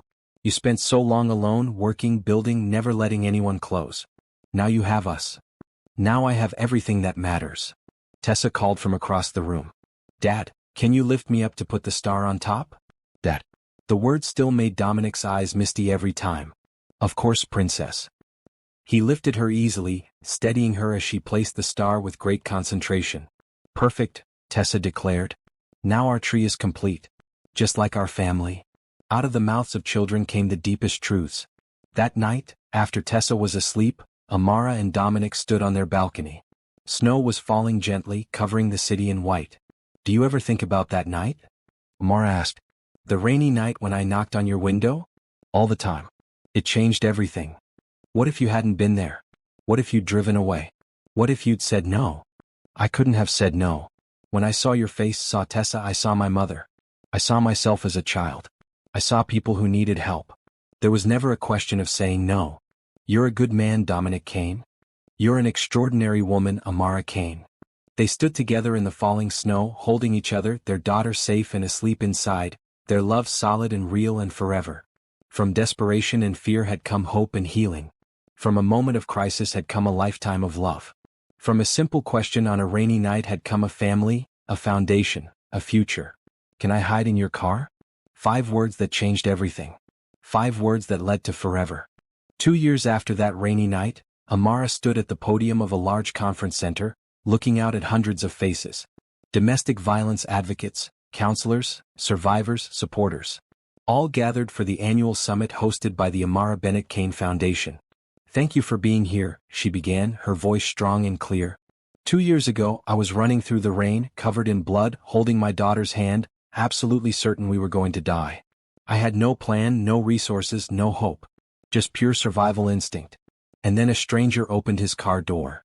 She looked to the side of the stage where Dominic sat with Tessa, now 7 years old, in her lap. He smiled at her, that quiet smile of pride and love. That stranger became my husband. Became my daughter's father. Became my partner in building this foundation that's helping so many of you today. But here's what I want you to understand. He didn't save me. He provided resources, yes. Protection, yes. Support, absolutely. But I saved myself. The moment I decided to run, the moment I grabbed my daughter and fled, I saved myself. Dominic just made it possible for that salvation to succeed. The audience was silent, hanging on every word. Every person in this room who survived domestic violence, you saved yourself. Maybe someone helped you, provided resources, offered support. That's wonderful. That's necessary. But the courage to leave, the strength to survive, the determination to rebuild your life? That came from inside you. You are your own hero. Applause filled the room, thunderous and heartfelt. Amara continued, outlining the foundation's work, the programs they'd implemented, the success stories of women rebuilding their lives. After the speech, dozens of women approached her, sharing their stories, thanking her, asking for advice. Amara listened to each one, offering encouragement and information about the foundation's programs. One young woman, barely 20, reminded Amara of herself. "How did you learn to trust again?" she asked. "After everything he did, how did you let someone new in?" "Very slowly," Amara said honestly. "With a man who was patient and proved himself trustworthy through actions, not just words. I went to therapy. I learned that not all men are like my abuser. I gave myself time to heal before jumping into a new relationship. And I listened to my instincts. If something felt wrong, I paid attention to that feeling. And now you're happy?" "Now I'm happy. Genuinely, completely happy. It's possible. Healing is possible. Love is possible. A good life is possible. Don't let what happened to you define your entire future." After the conference, they drove home together, Tessa chattering about the day. She'd spent most of it in the foundation's childcare room, playing with other children while their mothers attended seminars. "There was a girl there whose mommy was sad like you used to be sad," Tessa said. "I told her it gets better. That my mom is happy now and her mom will be happy too." "That was very kind of you, baby," Amara said. "It's true though, right? It does get better? It does get better." At home, Dominic made dinner while Amara helped Tessa with homework. Princess Sparkle, now a full-grown cat, supervised from her favorite chair. This was their life now. Simple routines. Family dinners. Homework and work projects and weekend adventures. The foundation kept growing, helping more women each month. Dominic's business continued to thrive. Tessa excelled at school and had just started taking piano lessons. Normal. Beautifully, wonderfully normal. That evening, after Tessa was asleep, Amara found a letter on her desk. She recognized the handwriting immediately and her blood ran cold. "Derek." With shaking hands she opened it. Dominic appeared in the doorway, saw what she was holding, and immediately came to her side. "What does it say?" Amara read aloud, her voice steady despite the fear trying to creep back in. "Amara, I'm writing this from prison where I have a lot of time to think. I'm not writing to threaten you or ask you to come back. I'm writing to apologize. What I did to you was unforgivable. The way I treated you, the fear I caused, the pain I inflicted. You didn't deserve any of it. No one deserves that. I've been in therapy here, court-ordered, and I'm beginning to understand how sick I was. How wrong. I don't expect forgiveness. I don't deserve it. But I wanted you to know that I'm sorry. That I hope you're happy. That you deserve all the happiness in the world. I won't contact you again. This is goodbye. Derek." Silence filled the room. Amara set down the letter, her hands no longer shaking. "How do you feel?" Dominic asked quietly. "I feel nothing. I don't hate him. I don't forgive him. I just feel nothing. He's a stranger who hurt me once. That's all. That's healthy. Is it strange that I almost pity him? He's in prison alone, probably will be for years. And I'm here with you and Tessa, living a beautiful life. He lost everything. We gained everything. You can feel however you want to feel. There's no wrong way to process this." Amara picked up the letter and walked to the kitchen, where she dropped it in the trash. That's where it belongs. In the past. Where he belongs. She turned to Dominic, this man who'd given her back her life and then filled it with love. "Thank you." "For what?" "For being patient while I healed. For loving me even when I was broken. For showing Tessa what a real father looks like. For building the foundation with me. For everything. You don't need to thank me for loving you. That's not a burden. It's a privilege." They held each other in the kitchen, the letter forgotten in the trash, their future bright ahead of them. 6 months later, Amara stood in a different room, this one small and private, looking at a positive pregnancy test. Her hands shook, but this time with joy, not fear. She found Dominic in his office. "Can we talk?" "Always." He set aside his work immediately. "What's wrong?" "Nothing's wrong. Everything's right. Dominic, I'm pregnant." The expression on his face was pure joy. Really? You're sure? Just took the test. We'll confirm with the doctor, but yes. I'm pregnant. He crossed the room in 2 strides and pulled her into his arms, spinning her around.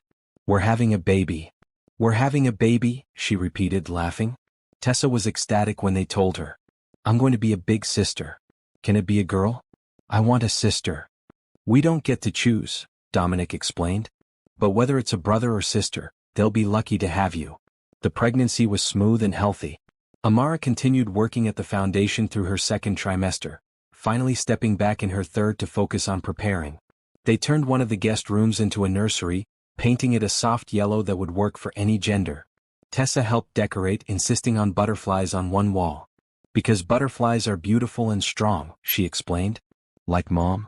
In February, on a snowy morning much like the one 2.5 years earlier when Amara had knocked on Dominic's car window, she went into labor. Dominic was calm and steady, getting her to the hospital efficiently. Tessa stayed with Rachel, excited to meet her new sibling soon. 12 hours later, Amara held her newborn son. He had Dominic's dark hair and her eyes, and he was absolutely perfect. What should we name him? Dominic asked, his voice thick with emotion as he held his son for the first time. They'd discussed names but never decided firmly. Now, looking at her husband holding their child, Amara knew. Hope, she said. I want his name to mean something. After everything we've been through, after all the darkness, we found hope. We built hope. Let's name him something that reflects that. Hope, Dominic repeated. What about Asher? It means happy or blessed. Asher Kane. Asher Hope Kane, Amara said. Perfect. When Tessa met her baby brother, she was careful and gentle, touching his tiny hand with wonder. Hi Asher. I'm your big sister. I'm going to protect you always. Just like we protect each other, Amara said. Just like family does, Tessa agreed. They brought Asher home to the penthouse a few days later. Life became beautifully chaotic with a newborn. Late-night feedings. Diaper changes. The exhaustion and joy of new parenthood. But through it all, Amara felt safe. Supported. Dominic was a hands-on father, sharing all the responsibilities equally. He took paternity leave from work, something his board had initially resisted until he reminded them firmly that family came first. I missed this with Tessa's early years, he said, holding Asher in the middle of the night. I won't miss it with Asher. Months passed. Asher grew. Tessa started 2nd grade. The foundation continued expanding, now operating in 8 cities with plans for more. Amara had published a book about her experience and recovery, which became required reading for many domestic violence counseling programs.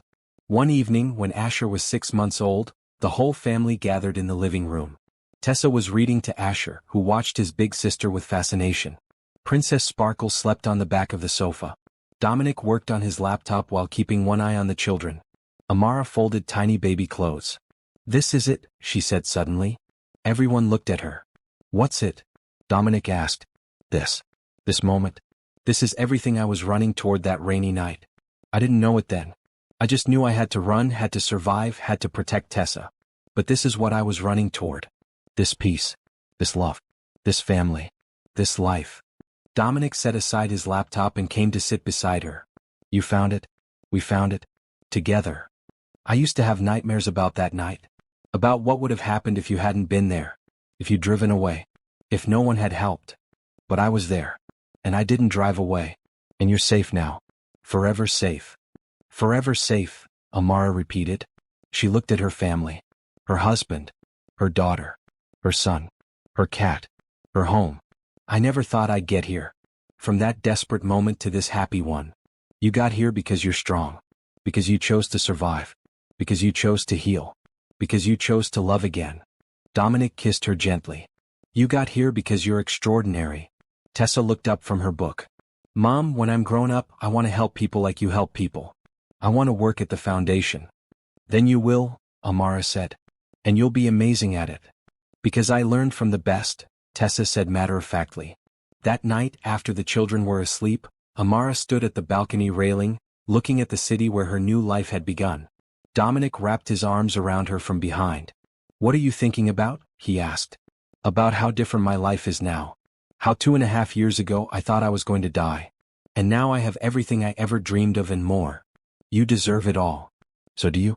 You spent so many years alone, working, never letting anyone close. Now you have this chaos. She gestured toward the apartment where 2 children slept and a cat probably knocked something off a counter. Best chaos of my life, Dominic said. I'd take this over silence any day. I love you, Amara said. I don't say it enough. But I love you so much. You saved me. We saved each other, Dominic corrected gently. And we're going to keep saving each other, every day for the rest of our lives. They stood together in the darkness, the city lights twinkling below, their children safe inside, their love solid and real and forever. Amara thought about that desperate woman running through the rain, covered in blood, terrified and hopeless. She wanted to reach back through time and tell her, keep running.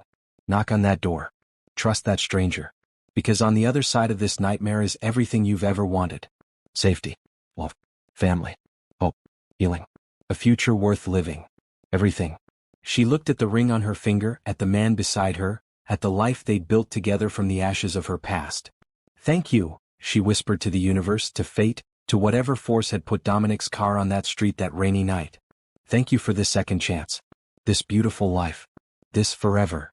Dominic squeezed her hand. Forever safe. Forever loved, Amara added. Forever family, they said together. And it was.